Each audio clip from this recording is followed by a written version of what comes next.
Buenos días. Comenzamos entonces la tercera y última jornada de este curso de Mística y Antropología, hablando de algo que ya ayer se citó en varias ocasiones, de la pedagogía del éxtasis. Citamos el éxtasis de distintas maneras y hoy vamos a hablar de cómo educar, ¿no?, en ese éxtasis. Perdón.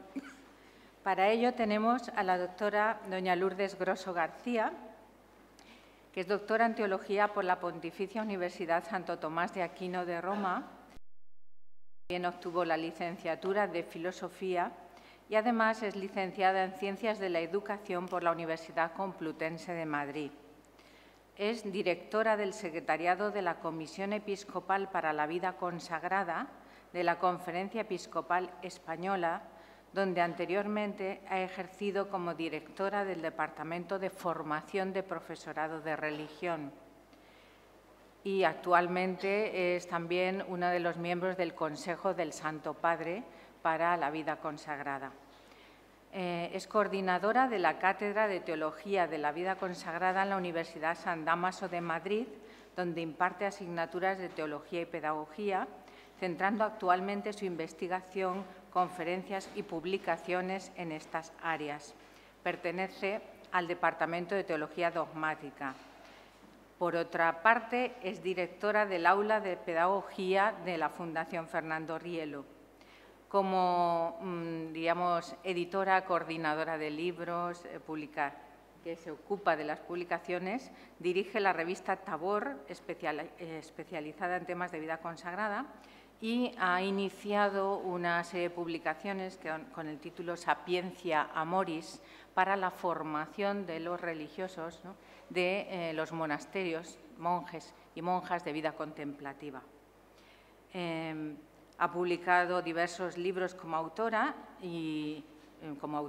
única y como autora en colaboración y numerosos artículos en revista. Y tiene en prensa el libro Rabboni, sobre la mujer, ¿no?, en la vida de la Iglesia. Pues nada más que dejarle la palabra para que nos hable de esa pedagogía en el éxtasis.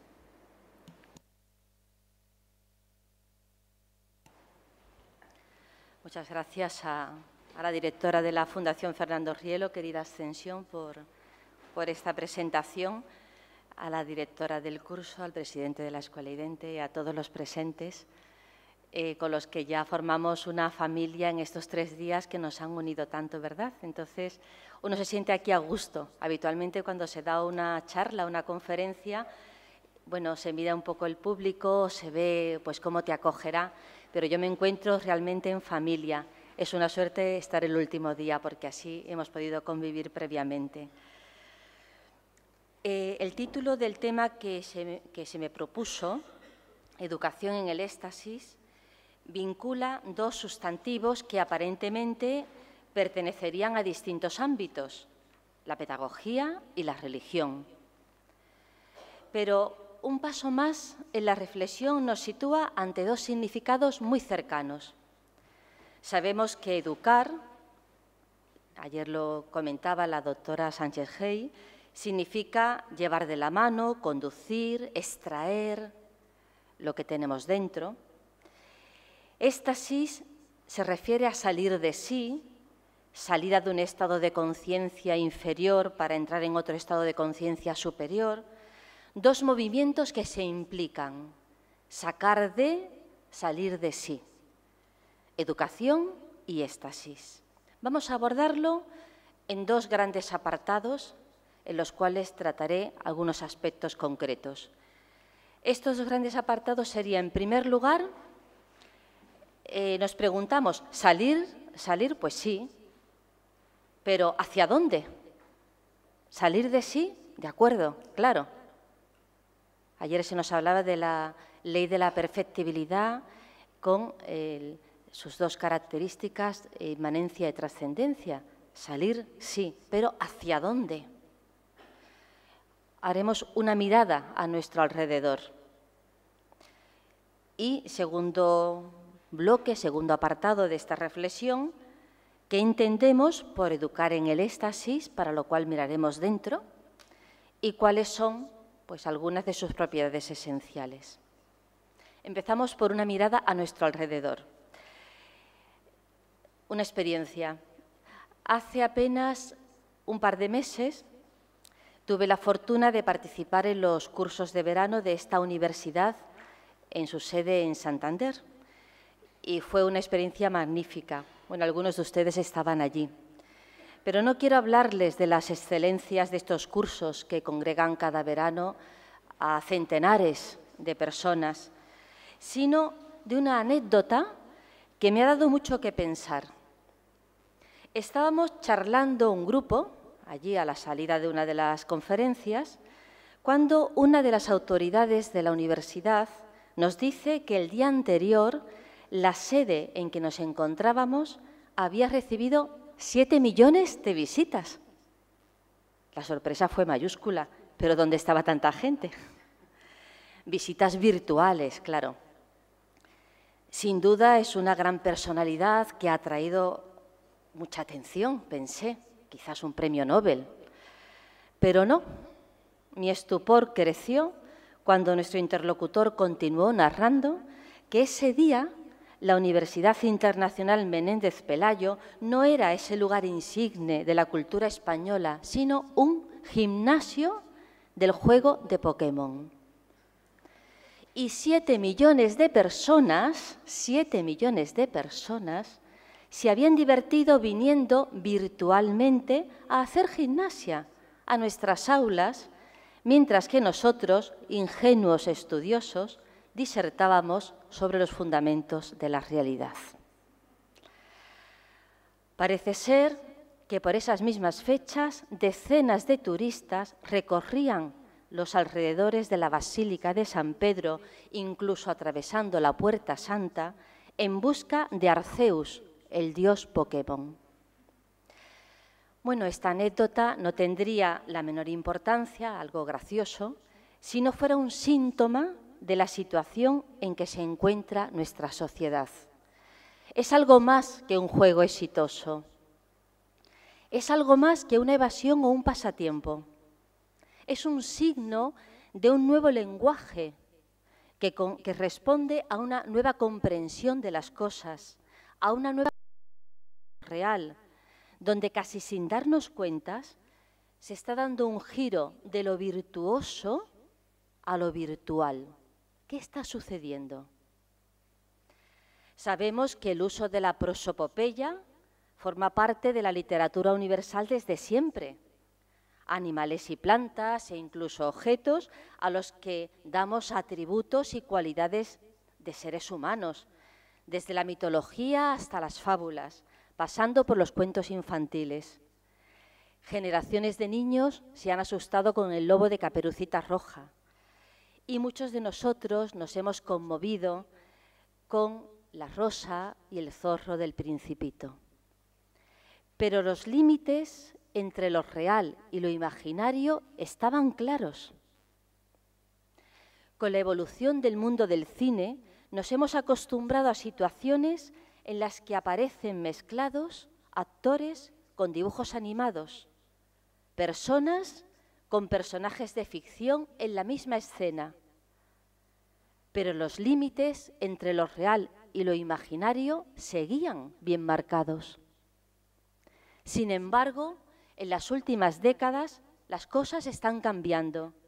Recordamos, por ejemplo, con horror, el crimen del rol, cuando dos amigos cometieron un asesinato como parte de un juego de rol en 1994. Enajenados por el juego, no supieron poner límites a lo imaginario. Ya no basta con que seres y situaciones ficticias nos distraigan de la realidad. Ahora la invaden, irrumpiendo en el paisaje de nuestras ciudades, parques, casas, santuarios, con total impunidad. No podemos ignorar que se está pasando de la manipulación ideológica a una manipulación, incluso perversión epistemológica. A la manipulación ideológica se la veía venir, vociferando eslogans por las calles de las revoluciones juveniles. Pero la que padecemos ahora es más sutil, hipócritamente amable, seductora, porque en aras de defender el derecho a la libertad, manipula la comprensión de la realidad por la ambición del poder, del dominio, del dinero. Decía la psiquiatra doctora Mar Álvarez en el diálogo que mantuvimos el primer día, que en la sociedad actual los mecanismos de coacción son invisibles. Claudicamos creyendo que estamos eligiendo libremente. Es como una lluvia fina que me penetra y al final me cala hasta los huesos y me destiempla. Llegados a este punto, quiero compartirles, confesarles una experiencia. ¿Han visto la película La Isla? La han visto algunos. Bueno, es una producción del año 2005, y sitúa la acción en el futuro, el año 2019. No es un futuro muy lejano. Bueno, no les voy a contar la sinopsis, solo que trata de clones producidos a partir de personas ricas que necesitan un trasplante. Este es el argumento. Yo la vi hace apenas unos meses y yo misma me sorprendí sufriendo, como se sufre en las películas, ¿verdad? Esa forma un poco superficial, pero sufriendo, porque el protagonista, Lincoln Sykes Echo, estaba a punto de perecer en una lucha con el hombre al que pertenecía. Inmersa en la trama de la película, por un instante mi sensibilidad se inclinó, sin que yo me percatara, a la defensa del clon frente a la persona. Y si esto me ha sucedido a mí, que vivo alerta, despierta, preocupada por estos temas, ¿qué podrá sucederle a quien incautamente se deje llevar por el guión de turno? No perdamos de vista, por poner algún ejemplo, que la obra de Julio Verne anticipó inventos que posteriormente, pues, fuera de la ficción, se realizaron. O, una cosa más banal, pero también muy real, que las telenovelas que entraron en nuestras casas con la televisión han anticipado modelos de pseudofamilias que no podíamos ni imaginar en la España de entonces. ¿Estaremos también ahora ante un cambio de paradigma? Creo que es importante que pensemos estas cosas, que miremos esta realidad. En todo esto juega un papel muy importante el lenguaje. La palabra siempre es el medio de expresión de lo humano, porque el lenguaje no es neutro y a veces tampoco es inocente. Y así, sin darnos cuenta, como esa lluvia fina que nos va calando, utilizamos expresiones vitales para objetos a los que tratamos como si fueran seres vivos. Y a las personas, o para las personas, utilizamos expresiones propias de objetos. Por ejemplo, son expresiones comunes decir: mi móvil se ha muerto, ¿no? Se me ha muerto el móvil, para indicar una avería irreparable. En este caso, no solo estamos utilizando inadecuadamente el término muerte, que indica necesariamente que hubo vida, sino que estamos difuminando el propio concepto, creando una especie de neblina mental que hace posible que utilicemos tranquilamente la expresión «se ha interrumpido un embarazo» para dulcificar la decisión de un aborto, de una muerte, no metafórica, como la del móvil, sino real, de una persona. Bueno, estos son algunos de los aspectos que creo que están en nuestro entorno más inmediato y más habitual. está en juego el valor de la vida humana. El aborto ya tiene dramática tradición y la eutanasia se está abriendo camino. Está en juego el valor de la vida humana. Pero no solo, hay más aún.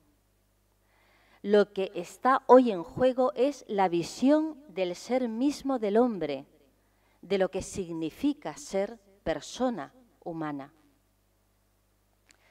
En su último discurso navideño a la Curia Romana, en 2012, Benedicto XVI, refiriéndose a la famosa afirmación de Simone de Beauvoir, mujer no se nace, se hace, denuncia que en estas palabras se expresa la base de una nueva filosofía de la sexualidad que se presenta bajo el lema género. Según esta filosofía, cito el discurso de Benedicto XVI, el sexo ya no es un dato originario de la naturaleza que el hombre debe aceptar y llenar personalmente de sentido, sino un papel social del que se decide autónomamente, mientras que hasta ahora era la sociedad la que decidía. La falacia profunda de esta teoría y de la revolución antropológica que subyace en ella es evidente. Sigue diciendo Benedicto XVI. El hombre niega tener una naturaleza preconstituida por su corporeidad que caracteriza al ser humano. Niega la propia naturaleza y decide que ésta no se le ha dado como hecho preestablecido, sino que es él mismo quien se la debe crear. Según el relato bíblico de la creación, el haber sido creada por Dios como varón y mujer pertenece a la esencia de la criatura humana. Y precisamente esta dualidad como dato originario es lo que se impugna. Ya no es válido lo que leemos en el relato de la creación, hombre y mujer, varón y mujer, los creó. No. Lo que vale ahora es que no ha sido él quien los creó, varón o mujer, sino que hasta ahora ha sido la sociedad la que lo ha determinado. Y ahora somos nosotros mismos quienes hemos de decidir sobre esto. Hombre y mujer como realidad de la creación, como naturaleza de la persona humana, ya no existen. El hombre niega su propia naturaleza, ahora él es solo espíritu y voluntad. Allí donde la libertad de hacer se convierte en libertad de hacerse por uno mismo, se llega necesariamente a negar al Creador mismo.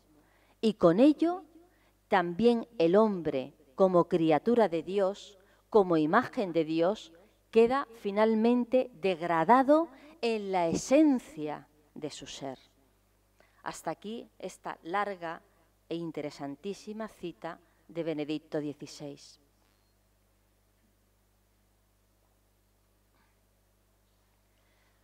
Vemos claramente que es un gran engaño y, como todo engaño, hipócrita, porque la manipulación de la naturaleza que hoy deploramos, por lo que se refiere al medio ambiente, se convierte aquí en la opción de fondo del hombre respecto a sí mismo.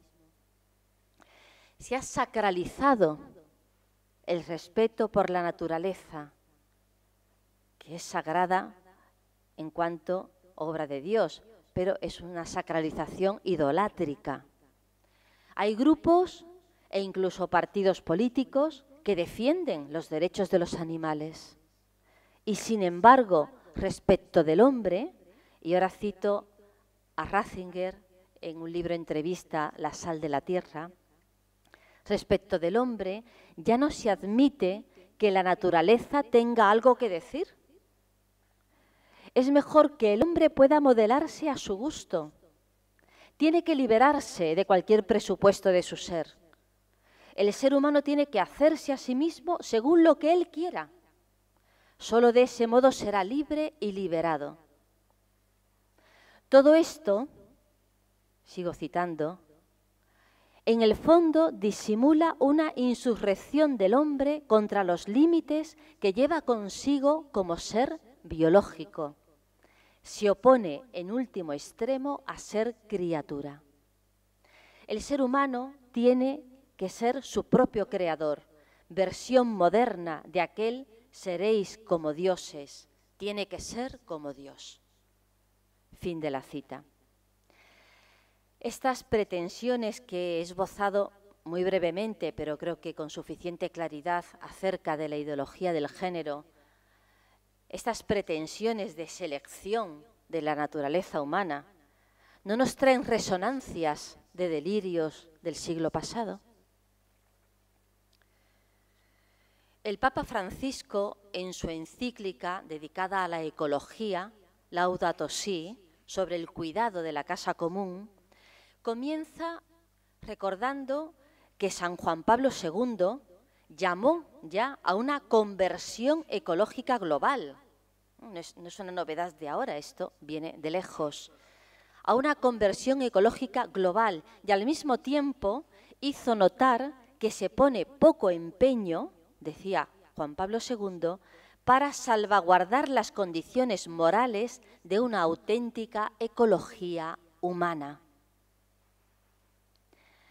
Aprender a recibir el propio cuerpo, a cuidarlo y a respetar sus significados es esencial para una verdadera ecología humana, dice el Papa Francisco, porque poseemos una naturaleza que se debe respetar y que no se puede manipular a antojo.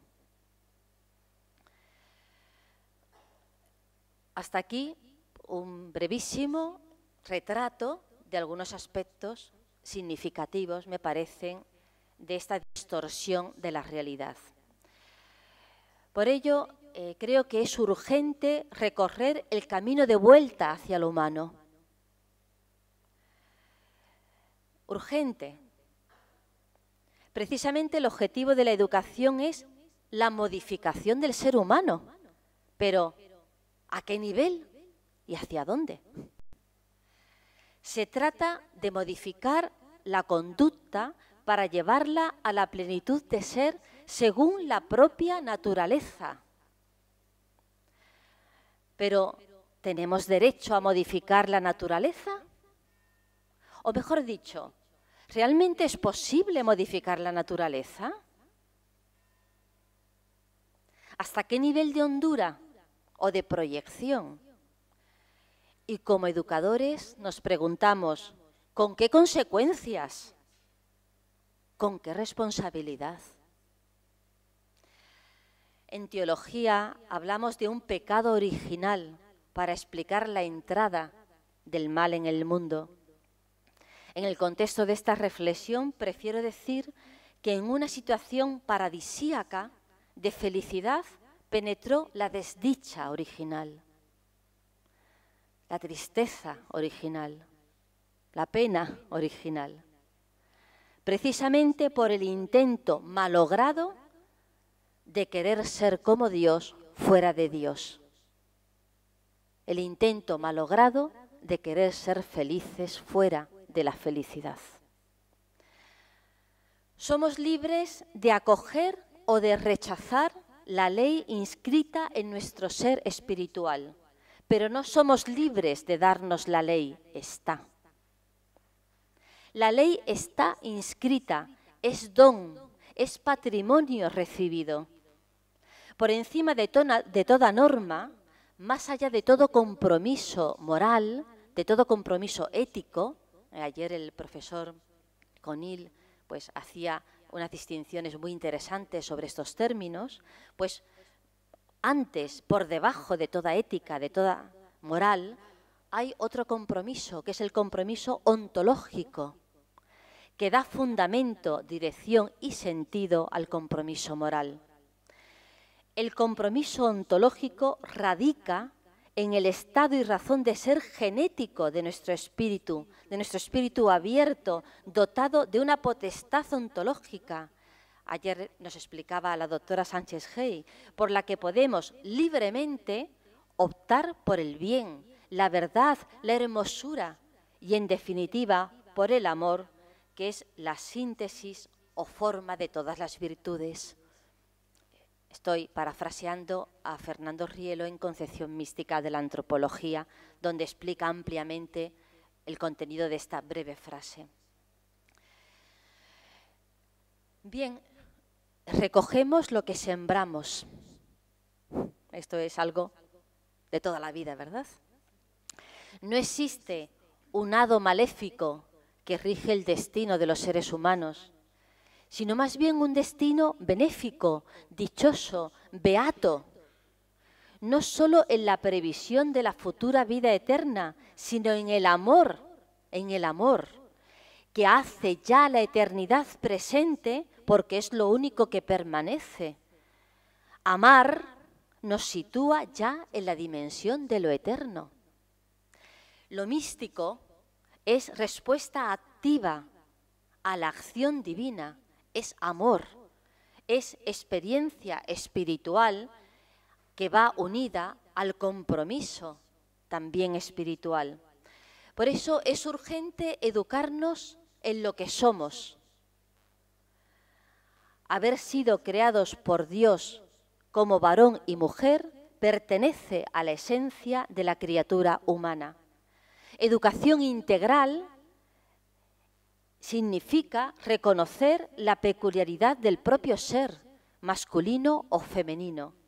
Reconocerse espíritus, pero espíritus psicosomatizados, bien concreto, y genetizados, abiertos, habitados por la divina presencia que nos constituye y nos enriquece con las virtudes, los valores, los dones, las leyes.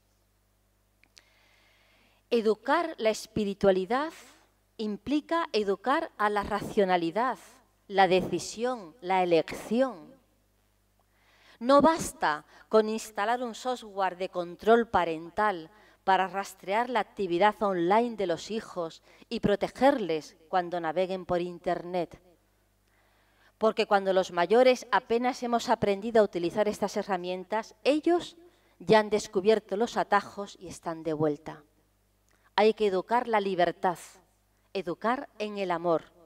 Esto es educar en el éxtasis. Hasta aquí la primera parte de mi reflexión, que sin querer dramatizar,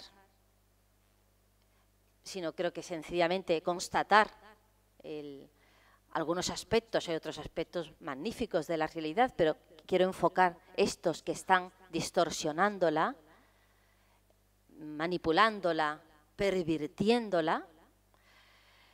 Hemos mirado a nuestro alrededor y hemos detectado estos síntomas que brevemente se han descrito. Ahora vamos a mirar dentro.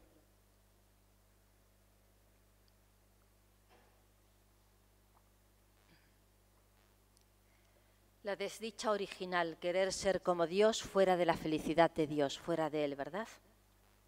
¿Podemos tratar de ser como Dios? Si a lo largo de toda la historia desde entonces se ha intentado. Podemos tratar de ser como Dios fuera de Dios. Podemos negar su existencia, podemos negar su poder, podemos manipular su obra creadora, que es lo que estamos haciendo, lo que están haciendo, ahí no me incluyo, en lo que se está haciendo. Pero no podemos aniquilarle, no podemos aniquilar su realidad, porque lo admitamos o no, nos guste o no, lo creamos o no, Dios es y actúa. Puedo ignorar mi condición de criatura, puedo creerme Dios o más que Dios o en vez de Dios, puedo creerme lo que sea, puedo rechazar mi filiación constitutiva, puedo repudiarla, pero no puedo dejar de ser lo que soy y soy obra de sus manos.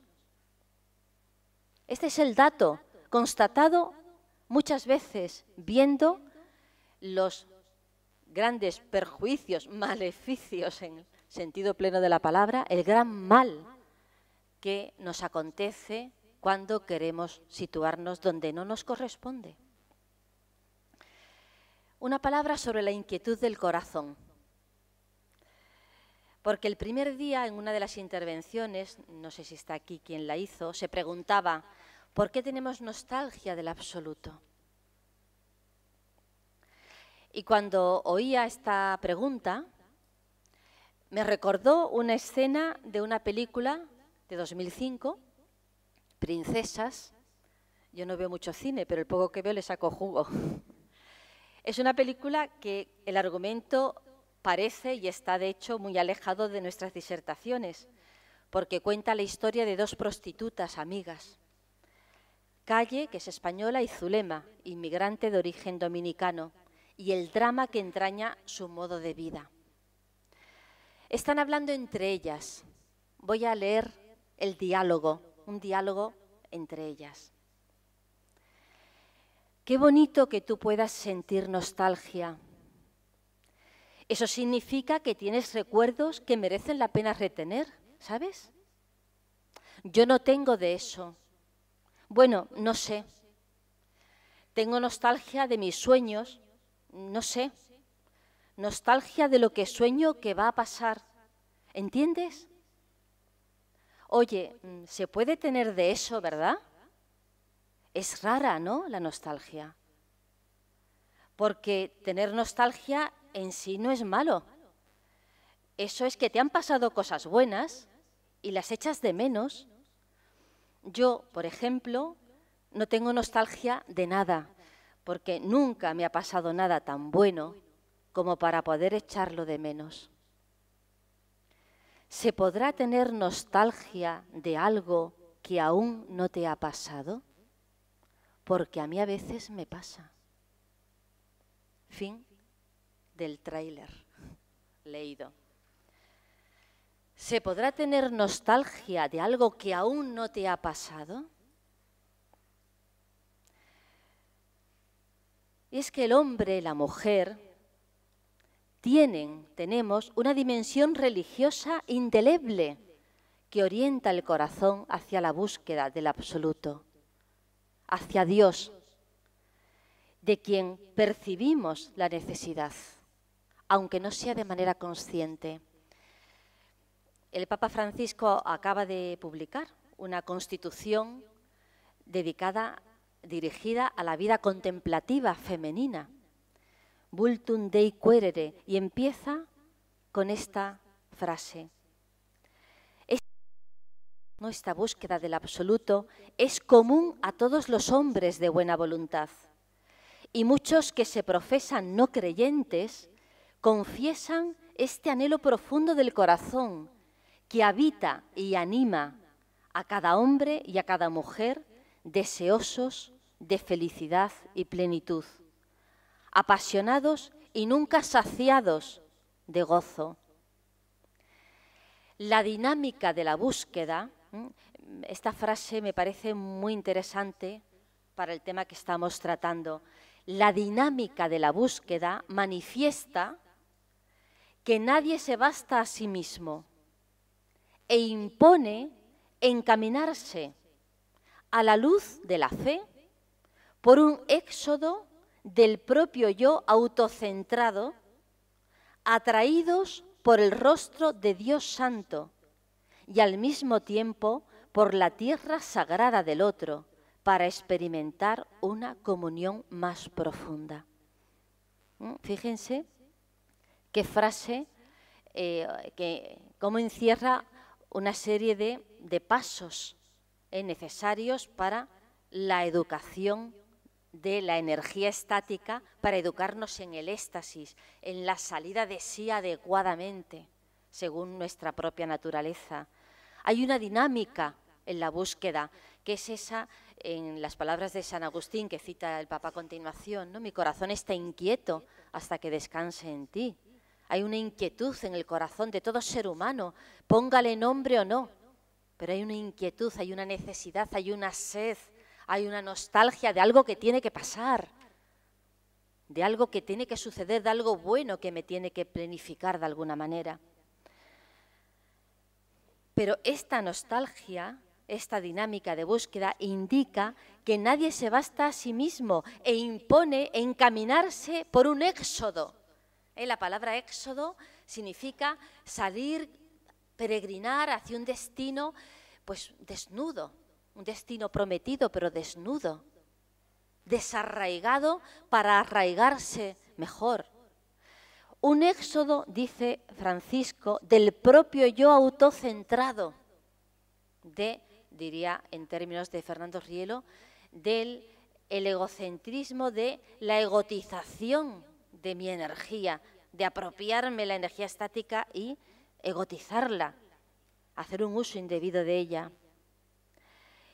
Seguir este rostro, este impulso, esta inquietud del otro, con mayúscula, póngale el nombre que sea, los creyentes decimos Dios, los que no tienen una fe concreta, pues ese ideal, aspiración, deseo de progreso, pero es esa inquietud del otro y la comunión con los otros. Porque no es el tema de esta reflexión, pero todo lo que hemos dicho respecto de la condición varón-mujer creatural, como condición creatural, como hecho creacional, significa que el ser humano es comunidad, es comunitario. Porque además estamos hechos a imagen y semejanza de Dios Trinidad, que es comunión de amor. Por tanto, la plenitud de ser siempre es con los otros, en comunión con los otros.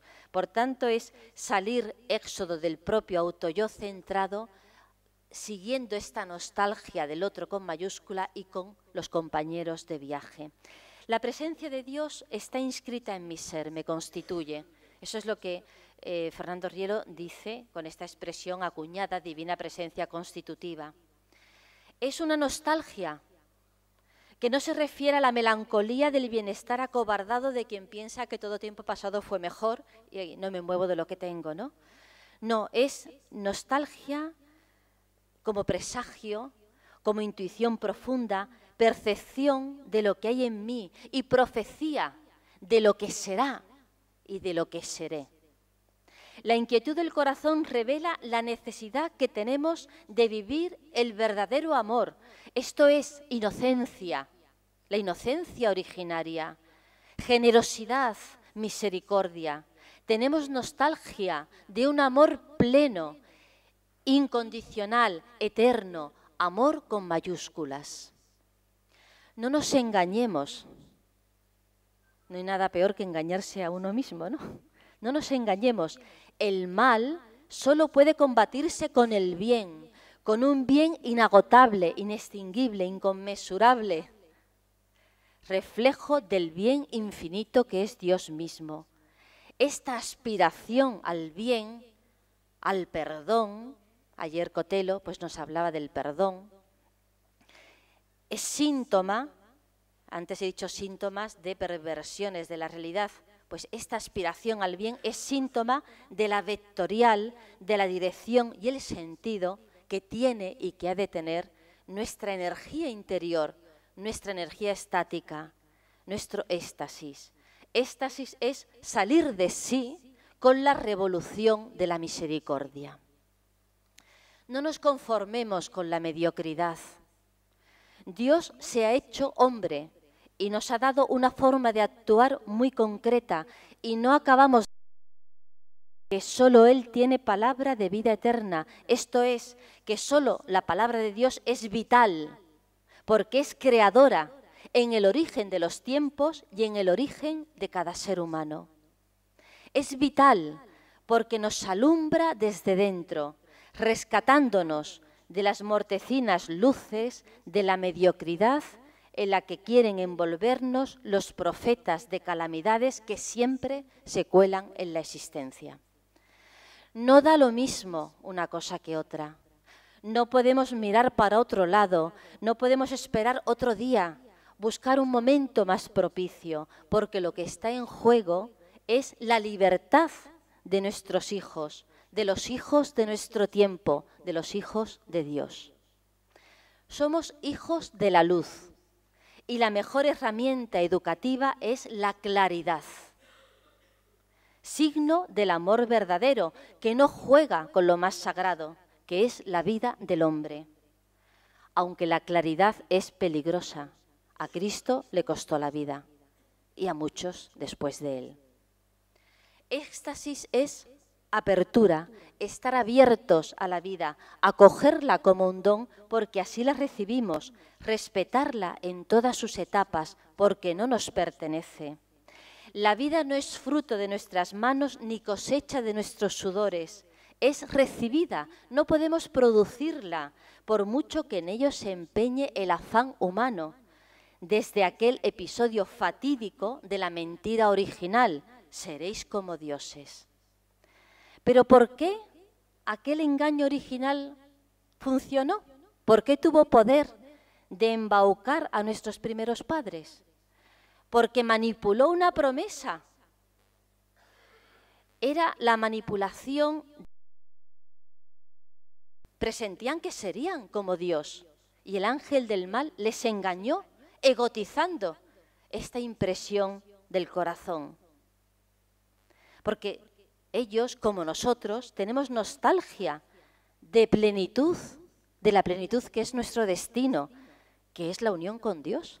Y Cristo lo revela. ¿No está acaso escrito dioses sois? El mal manipuló esto que estaba inscrito, no les engañó con cualquier cosa. Formar la energía estática. Hemos de educar esta energía interior. Ya se ha expresado en estos días suficientemente que entiende Rielo por mística, por éxtasis. Entonces, simplemente algunas apuntes más, alguna pincelada. Con el término éxtasis nos estamos refiriendo a un disposicional genético, por tanto ontológico a nivel de ser, que hace que la persona intente unirse con aquello que le está constituyendo, es decir, con el sujeto absoluto. Porque mi ser no es un ser sin más, es ser más. Ser en relación con. Estoy en relación con quien me está constituyendo. No lo puedo evitar. No lo puedo evitar porque es mi propia realidad como persona humana. Yo no lo quiero evitar, pero quien lo quiere evitar no lo puede evitar. Como quien quiere, a otro nivel, quien quiere evitar respirar, pues muere. O sea, podrá hacerlo, pero no puede mantener la vida sin la respiración. Pues mi constitución como persona radica en la divina presencia constitutiva. No lo puedo evitar. Pues de Rielo, el éxtasis o energía estática es un hecho esencial de la persona humana. Tenemos una necesidad imperiosa de salir de nosotros mismos para unirnos a. El drama mayor de la persona es la soledad, ¿no? La indiferencia. ¿Pero a qué nos unimos? El indicio experiencial de este hecho, de que necesitamos unirnos a, es que el ser humano busca experiencias de plenitud, adhiriéndose o uniéndose a algo o a alguien, aunque lo haga de cualquier manera o no sepa cómo hacerlo, o lo haga mal, y hemos puesto ejemplos de ello. La persona no queda satisfecha con cualquier experiencia. Antes bien, tiende a que su experiencia sea experiencia de plenitud. Y esa tendencia a la experiencia de plenitud es el camino que nos puede llevar a descubrir la experiencia primigenia y la finalidad última, el sentido de mi vida y de mi destino. Recordemos esa imagen de Cotelo de ayer, ¿no? De cerrar los ojos y entrar en mi casa. Mi propia constitución es una convocatoria constante a salir de para unirme a. Denominamos éxtasis a esta realidad constitutiva, inherente, propiedad del ser personal. En el fondo son expresiones de una realidad irrefutable que acompaña nuestra condición humana, la necesidad de amar y de ser amados, de salir de uno mismo plenamente para ser plenamente acogidos, acogida por un tú que satisfaga todos mis vacíos. La educación en el éxtasis responde a esta necesidad. El verdadero éxtasis es una necesidad de darme, de entregar la vida. Se trata de educar la forma de entregar la vida. ¿Qué significa entregar mi vida? Este éxtasis es la forma de expresión genuina de lo humano. En palabras de Rielo, leo un texto suyo. Mi concepto genético de éxtasis es el de acto ontológico o energía constitutiva del espíritu humano, que abriéndose a la infinitud en virtud de la ruptura de la identidad de la persona consigo misma, de ese estar centrado en mi yo, que decía Francisco, ruptura de la identidad de la persona consigo misma por la divina presencia constitutiva, se comunica con Dios, con sus semejantes, con su entorno, bajo aquella forma de unión con la que la exigencia necesaria del sujeto absoluto la define. Educar al éxtasis es dar forma a la energía que capacita al hombre para, saliendo de sí mismo, unirse con los ideales más sublimes que aquel puede concebir. Fin de la cita. Fernando Rielo es muy respetuoso respecto de la experiencia religiosa confesional. Evidentemente, él como creyente católico es la unión con Dios, pero el éxtasis nos lleva a la persona a unirse con los ideales más sublimes. Todos tenemos un ideal más sublime de nuestra vida, allá, orientar allá nuestro éxtasis. Aunque no esté formado ni educado,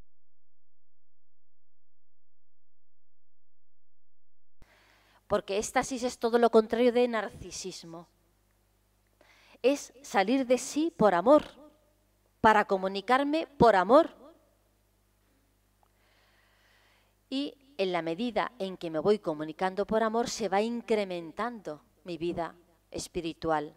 Incrementación, la mística es incrementación por la vivencia del amor.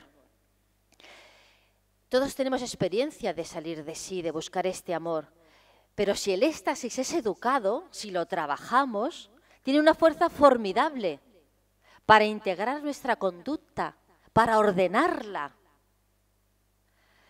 Cito de nuevo a Rielo en su concepción mística de la antropología. El éxtasis es visión, es fruición y es libertad de un aquí y ahora. La esencia del éxtasis es el amor.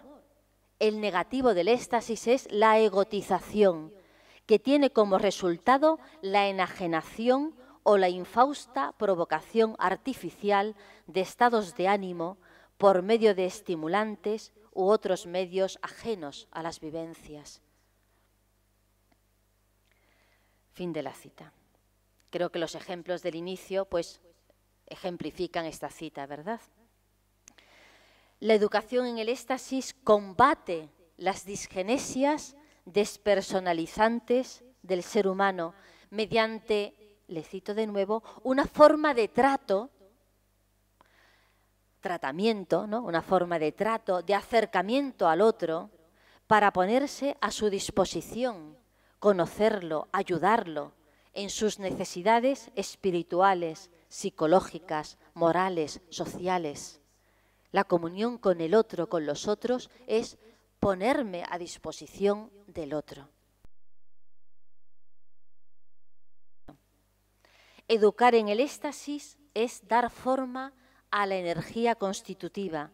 De ahí, y esta es otra cita clásica de Rielo para los que trabajamos la pedagogía, es buen educador quien no solo se comunica con el educando, ¿no? El educador se comunica con el educando, sino que sabe hacer de la educación arte estasiológico, que produce un estado activísimo de libertad, inteligencia y voluntad del educando, en tal grado que hace a éste salir de sí para unirse con sentimiento de admiración y júbilo a los ideales y actitudes que le son transmitidos. Como no está aquí presente, pues, y por tanto no puedo atentar contra su modestia, qué hermoso ayer ver a don Agustín Domingo Moratalla y dos doctores, discípulos, amigos, que han vivido con él esto. Este arte estasiológico de este educador ha hecho que ellos vibren y hayan recibido los ideales y las actitudes que les ha transmitido y se transmiten entre sí.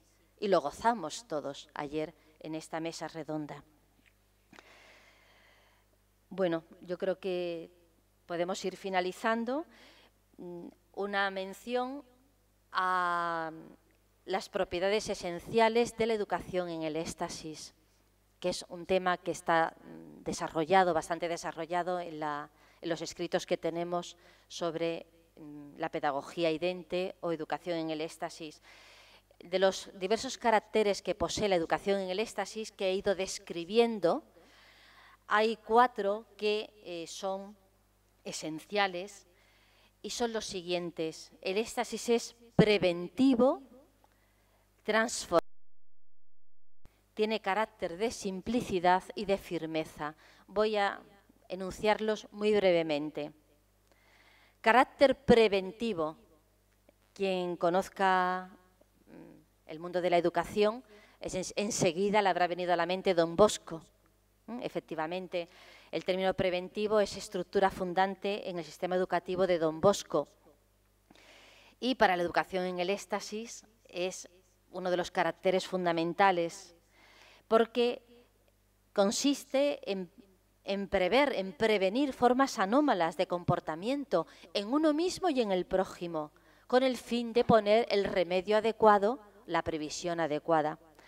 Y esto puede aplicarse a 2 niveles: general, pues que se puede aplicar a la mayoría de las personas porque se refiere a situaciones, estímulos propios de la edad evolutiva, del desarrollo personal, del contexto social, pues por ejemplo, la prevención de la drogadicción en los adolescentes, ¿no? Un tema clásico. O personal, referido a una persona en concreto, con sus características, peculiaridades, contexto social, historial familiar e individual. Esta es la tarea que hacemos en los orientadores también, en los centros, porque puedo prever el posible mal comportamiento de alguien porque conozco su historia, conozco sus antecedentes. Por tanto, podemos los educadores evitar un mal a partir de una serie de síntomas. Por tanto, el carácter preventivo se adelanta al futuro. ¿Cómo lo hace? Pues detecta posibles obsesiones imaginativas, posibles reservas, deformaciones que tenemos las personas al juzgar la realidad, actitudes, actuaciones inapropiadas, y cómo las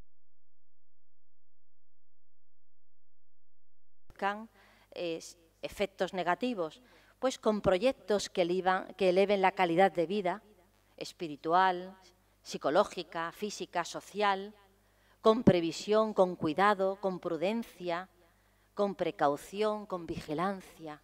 Son notas de este carácter preventivo. Segundo carácter, propiedad esencial, es transformante. Aquí, ciertamente, me remitiría y me remito de nuevo a la conferencia de Juan Manuel Cotelo de ayer, porque dijo que el encuentro, él se refería a una confesión de fe personal, el encuentro con Cristo te transforma. Y si no te transforma, es que no ha habido encuentro. Es muy difícil que haya habido encuentro y que no transforme. Bueno, pues esta forma de educar el éxtasis transforma. Y si no hay cambio, porque hay compromiso y por tanto el compromiso trae cambio, si no hay cambio, pues algo nos está fallando. Transforma a la persona y al entorno, a quienes les rodean. Posee una fuerza eminentemente creativa, porque la persona proyecta el amor que está viviendo. ¿Qué acciones o qué actitudes educativas se apoyan en este carácter transformante del éxtasis? Pues, por ejemplo, proponer a la persona nueva visión, nuevas ideas, alternativas, que le ayuden a salir de sus esquemas y divisar desde una mayor amplitud de horizonte la riqueza del prójimo para resolver un conflicto, o desde la experiencia compartida animarle a desear lo mejor para el otro, sirviéndole de apoyo para superar los temores que supone la mirada a la raíz de la realidad propia, animarle a ayudar al otro a encontrar nuevas opciones frente a posiciones que mantenía tercamente en su vida, a través de una reflexión conjunta, con planteamientos, pues como decía antes, de mayor calidad espiritual, psicológica, física, social, profesional. Transformar, cambiar la vida para bien. Tercero, carácter de simplicidad. El éxtasis lo ve todo desde la simplicidad porque radica en el espíritu humano y el espíritu es simple. Y esta simplicidad, esta inocencia, esta claridad, esta luz es incrementativa. Y por eso, y aquí pues hago mención, me refiero a lo que decíamos en la mesa redonda de Mística y Religión del primer día, por eso hay unas actitudes que hemos de tener si queremos vivir así, y son humildad, obediencia, sencillez, inocencia, dignidad, honor, confianza, claridad, luminosidad. Porque la psique es compleja, nuestra psicología, nuestra alma herida, nuestra psicología herida, es compleja y entran en juego complicados mecanismos de defensa, porque todos hemos tenido circunstancias y tendremos circunstancias difíciles ante las cuales nos tenemos que proteger. Son mecanismos de defensa, de autoafirmación. Entonces, el educador, poniendo en marcha este arte estasiológico, tiene que realizar una verdadera obra de arte para ayudar al educando a emerger de los propios complejos que le atenazan, que nos atenazan, y recuperar la confianza, la sencillez, la espontaneidad, que libera y dignifica. Y sabemos, y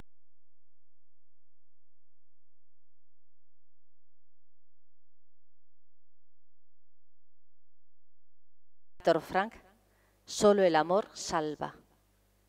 Solo el amor salva. Por tanto, este carácter de simplicidad del éxtasis es realmente curativo y aporta a las relaciones personales esta capacidad de respeto mutuo, de asombro, de acogida, de verdadera familiaridad. Finalmente, el carácter de firmeza. El éxtasis proporciona fortaleza y tenacidad, constancia, vigor, perseverancia, a la vez que entusiasmo, ilusión, vehemencia, ímpetu.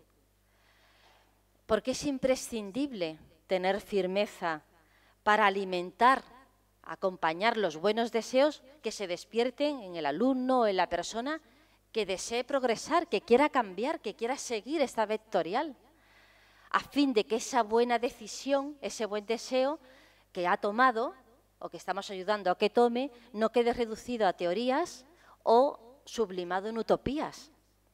Se requiere decisión, constancia, fortaleza de ánimo, diligencia, prontitud, confianza en el objetivo al que se aspira, para emprender la magna empresa de cambiar, de progresar, de transformar a la sociedad, comenzando por la propia persona y su entorno. Porque, con esto ya sí finalizo, para educar en el éxtasis hay que comenzar por uno mismo. Muchas gracias.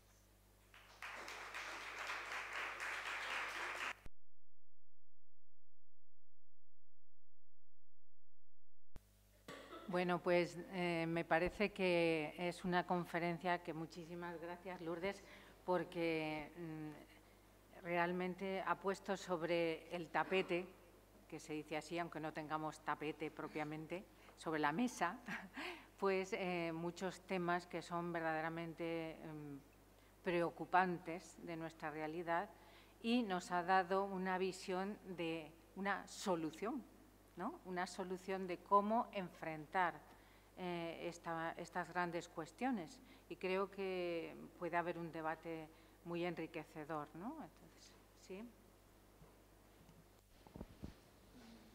Tengo poco que aportar. No voy a hacer ninguna pregunta. Me he sentido muy conmovido, la verdad, por la intervención de doña Lourdes, como persona y como educador. Quisiera darle las gracias desde lo más profundo del corazón, porque me ha tocado mucho, me ha animado muchísimo. La verdad es que ha introducido unas pautas que me refuerzan bastante, como educador y como persona. Repito, le hablo desde lo más profundo porque me siento muy conmovido por sus palabras y al mismo tiempo me encanta ver cómo el Santo Padre tiene estos consultores que la verdad es que no sé qué más decir. Muchísimas gracias. Simplemente manifestarle mi gran satisfacción por haberle escuchado y las pautas que ha introducido, que a mí realmente me han llegado muchísimo. Gracias, doña Lourdes. Perdone, ¿su nombre es? No tiene mucha importancia. Arturo Iborra.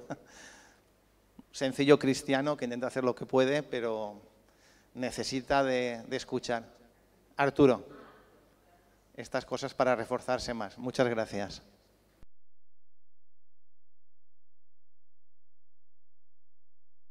De dos. Por tanto, si usted lo percibe así, es gracias a su gran apertura. A su gran apertura. Muchas gracias. Usted me ha hecho entrar en el éxtasis.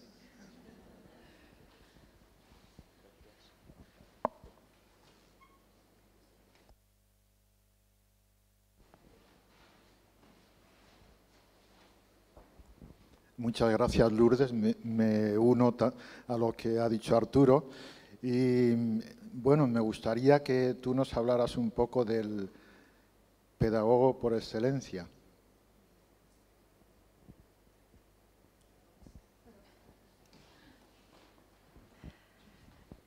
El pedagogo por excelencia es Cristo, porque es la plenitud de hombre y la plenitud de Dios.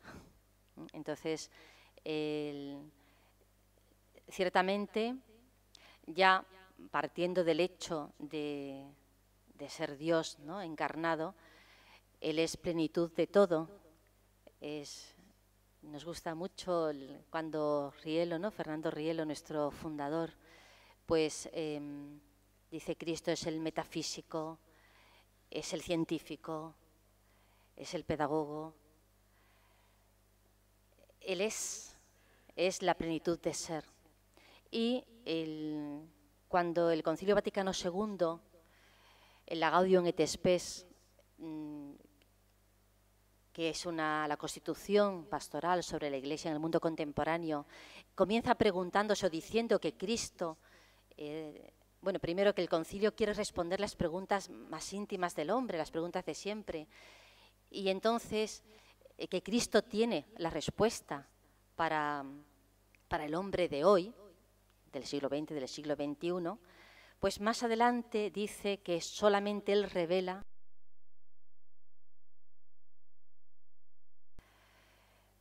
ciertamente.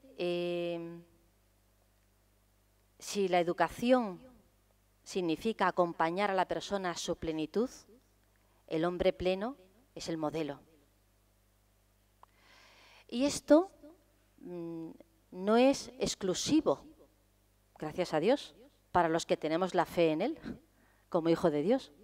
Gracias a Dios y nunca mejor dicho, porque sería una lástima que quien, por las razones que sea, no tenga el don de la fe, pues no pudiera conocer la forma de proceder que el pedagogo, el gran pedagogo que es Cristo, después hablaré de otro pedagogo por excelencia, pero es que como son tan uno, pues primero hablo de este, después hablo del otro, que el gran pedagogo que es Cristo, pues no pudiera beneficiarse de su forma de proceder. Entonces, nuestro modelo de pedagogía es la forma de ser, de actuar, de reaccionar, que aparece en un librito que se llama Nuevo Testamento. para quienes creemos que ese libro es revelado y es la vida o las palabras y los dichos de un breve espacio de tiempo de la estancia en esta tierra del Hijo de Dios, de Jesucristo, Jesús de Nazaret, y para quienes no creyendo esto se acerquen a ese texto como un manual de comportamiento, como uno de los grandes manuales de la historia. Y esto lo digo aquí ante un público que me es familiar y que me es cálido, pero también lo puedo decir y lo digo en otros contextos con otros públicos que quizás estén más alejados de esta sensibilidad, porque ciertamente nadie puede decir que el Jesucristo, Jesús de Nazaret, sus dichos, sus obras, su forma de proceder,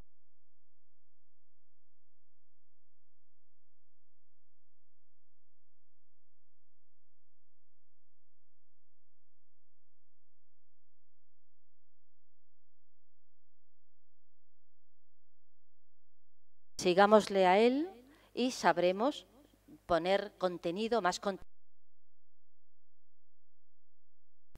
Un dato donde ya entra la fe, y es que el pedagogo por excelencia también es el Espíritu Santo. En pedagogía cristiana, cuando enseñamos pedagogía de la religión, hablamos del Espíritu Santo como aquel que trabaja en nuestro interior.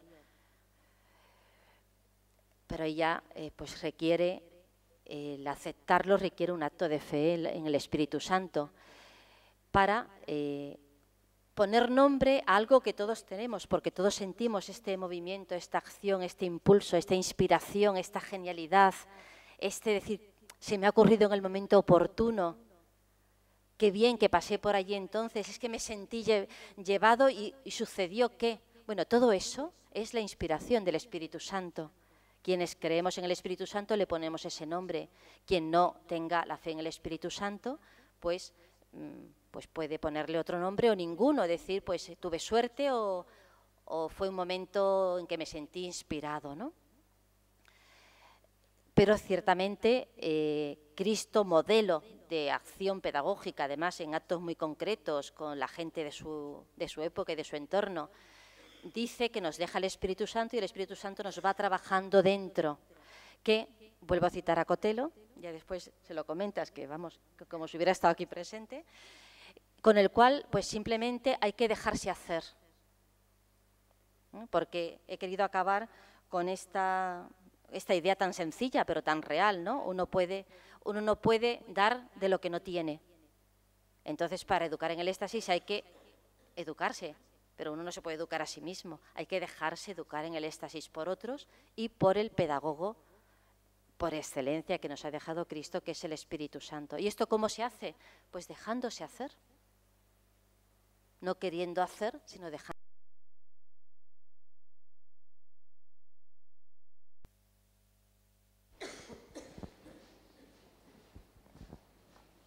Muchas gracias, Lourdes, de verdad que por la claridad de la exposición. Y mientras estabas hablando de todas las propiedades del éxtasis, me venía ayer una conversación que tuvimos aquí con el tema de, y perdona que lo vuelva a traer, pero creo que es muy clarificador, con todo el tema de ahora de esta moda de la panacea del mindfulness que se ha instalado tanto en esta sociedad.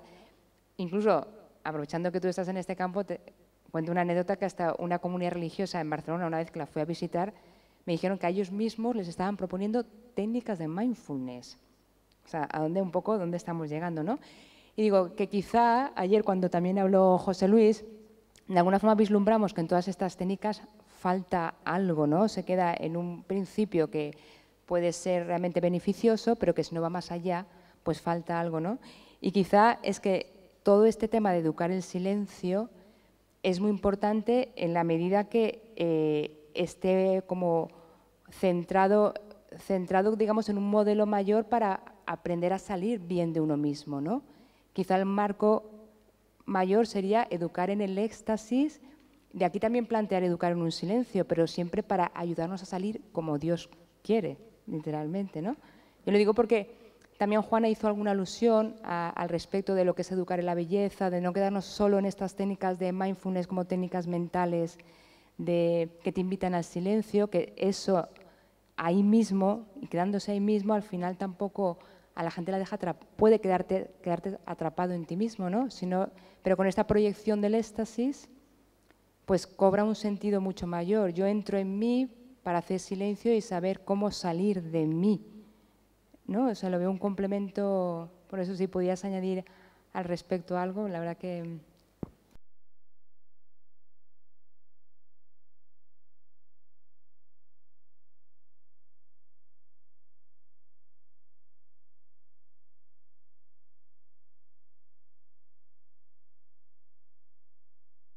Pues me estoy...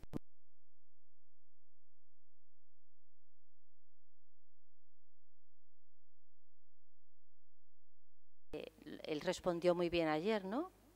Cuando dijo, bueno, sí, respondió muy bien.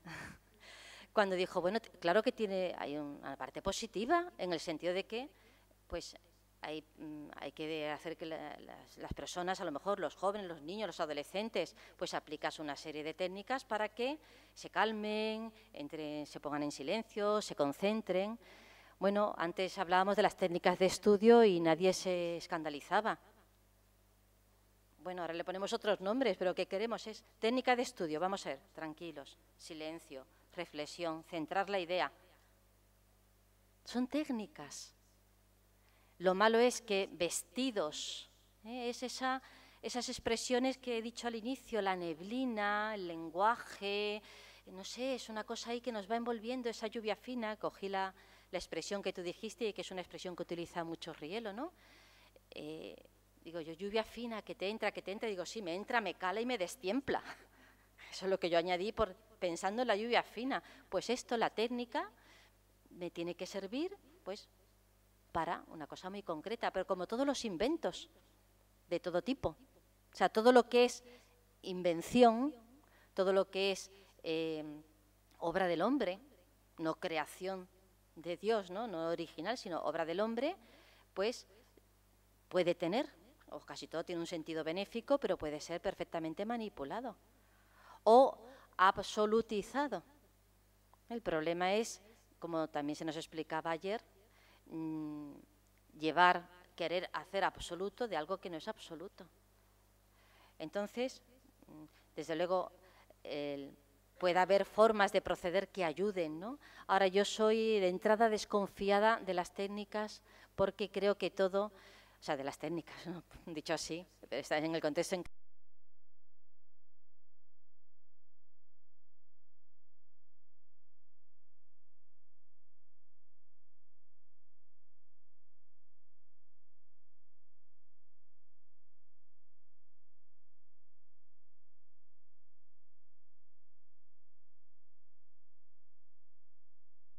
No, Hechos de los Apóstoles. Y la misma frase aparece en el Capital, pero yo no puedo citar el Capital de Marx, aunque la frase sea la misma, porque citar no es una palabra, la palabra no es neutra, tiene un contexto, el texto tiene un contexto, y en este caso, voy a jugar un poquillo, estas técnicas son un pretexto. Entonces, tengamos cuidado con elementos que nos pueden ayudar en un primer momento, pues para hacer silencio. Igual que el profesor antes, que tenía más autoridad que ahora en la clase, se quedaba en silencio y todos se callaban. Ahora a lo mejor tiene que hacer una técnica de meditación de no sé qué para que se calle. Bueno, vale, de acuerdo, no pasa nada. Pero contextualizado claramente, sabiendo que estoy utilizando, porque si no, puedo caer en lo que no quiero caer sin darme cuenta. No puedo descontextualizar ninguna realidad. Esta técnica, muy bien, ¿de qué viene? ¿Para qué sirve? ¿Qué ideología hay detrás? ¿Dónde me quiere llevar?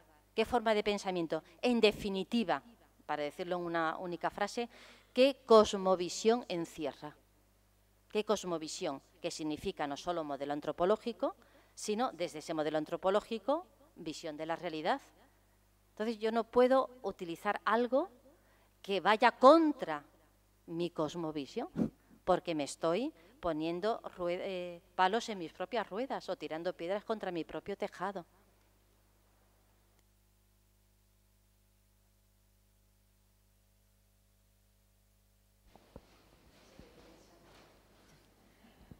Pues muchísimas gracias, Lourdes, por esta conferencia tan magnífica. Y te iba a decir que ayer se habló mucho, por parte de José Luis, por José Miguel, de cómo está la educación hoy. Pero bueno, tú lo has dicho ahora mismo, ¿no? Antes la clase es normal, es vida simplemente, ¿no? Pero cuando él entraba, o ella entraba, pues todo el mundo sabía que ya tenía que... Pero hoy no, hoy no.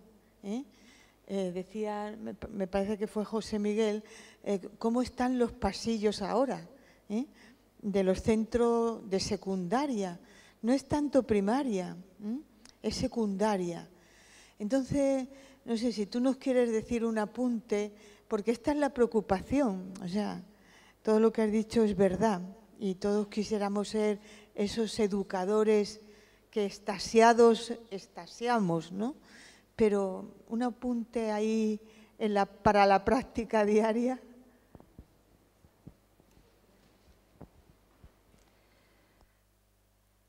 Recuerdo hace ya unos años que me tocó anticipar la ESO en un instituto de un barrio de Leganés, como profesora de religión. Bueno, dramático cada día, ¿no? Era un drama. Entonces, con todos mis haceres, intentar poner en práctica estas cosas, pues iba cada día a clase como cordero que va camino del matadero. Y bueno, mal que bien, pues conseguías con algunas cosas. Un día, por cierto, y quise aplicar una técnica de no sé qué y los alumnos tan contentos, pero había uno realmente inteligente y me dijo, profesora, ¿y esto para qué sirve? Digo, calladito, tú hazlo y después hablamos, ¿no? Bueno, eran unos círculos, ni me acuerdo de qué cosa era. El caso está que había una clase que tuve que salir de un día de clase. En vez de echar a los alumnos, me eché yo a mí misma. Dije, mirad, yo así.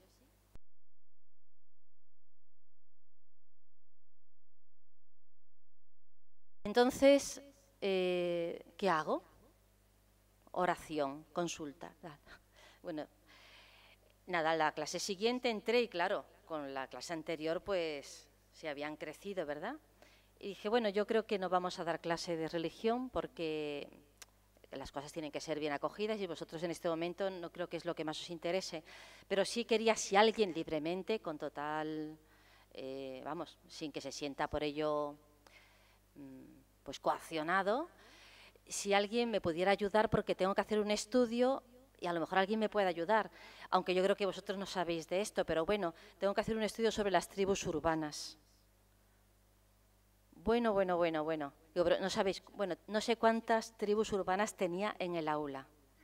Yo, señor, yo no sé qué, dice un momento, bueno. Total, empezamos a hablar de las tribus urbanas. Y les fui conociendo, me fueron explicando sus tribus urbanas, uno incluso era bastante delicada la situación de uno de los alumnos. Otro decía, señor, quien le diga algo, yo voy con usted, le clavo un cuchillo. Digo, no claves nada a nadie, que a mí nadie me dice nada. Era tremendo.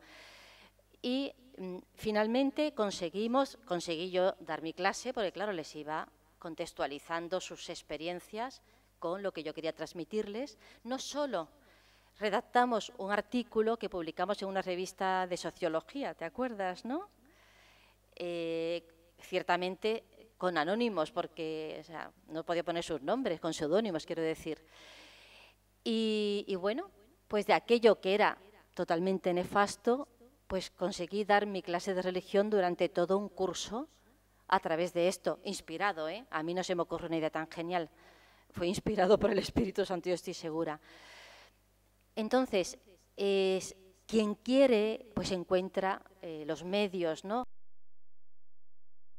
Porque a mí aquello me costó mucho, pero tuve la inspiración y es tratar de estar al lado de, ¿no? Fernando Rielo habla, tiene otra expresión, claro, aquí estamos, no he desarrollado toda su metodología, evidentemente, ¿no? Eso sería pues un curso completo y hay publicaciones al respecto, pero él habla de la presencia activa, ¿no? Una de las notas, cuando habla habla de los dos sujetos de la educación. Para Rielo no hay un sujeto y un objeto, o educador y educando, los dos son sujetos de la educación. Y habla de que el educador ha de estar siempre presente. ¿Pero cómo? Y esta es la presencia activa. Dice, pues de esa forma que una madre está siempre presente en su hijo, aunque por su trabajo, pues a lo mejor pues, le ve por la noche en casa, pero le tiene presente, está presente. Entonces, será un WhatsApp, será te traje no sé qué. Estamos, porque para la presencia no hace falta fisis. Por supuesto, la fisis es magnífica porque somos espíritus encarnados, ¿no? Pero el amor, la presencia, la acogida, toda esta serie de aspectos de nuestra realidad espiritual son los que hacen que las personas entren en comunión. Entonces, el educador, no es mejor educador el que utiliza más medios técnicos. Claro que hay que utilizarlos, ¿eh? Y yo hoy no he puesto PowerPoint pues porque era una disertación en otro ámbito, pero en Santander, que también dio otra charla de educación, era mucho más con PowerPoint, más técnica, digamos, ¿no? Hay que utilizar los medios, pero no puede poner a los medios como una barrera de protección o un instrumento de canalización de las energías del alumno. Son dos sujetos.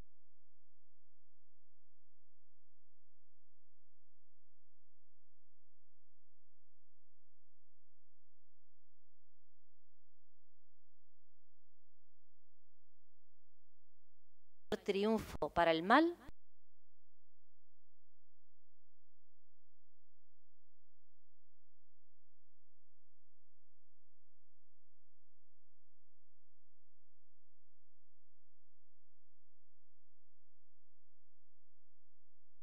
Experiencia.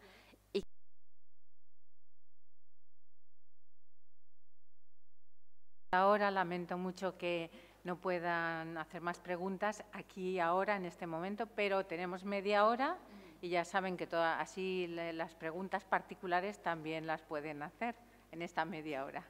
Y volvemos para la siguiente conferencia de José María López Sevillano, el doctor José María López Sevillano, a las 11:30. Gracias.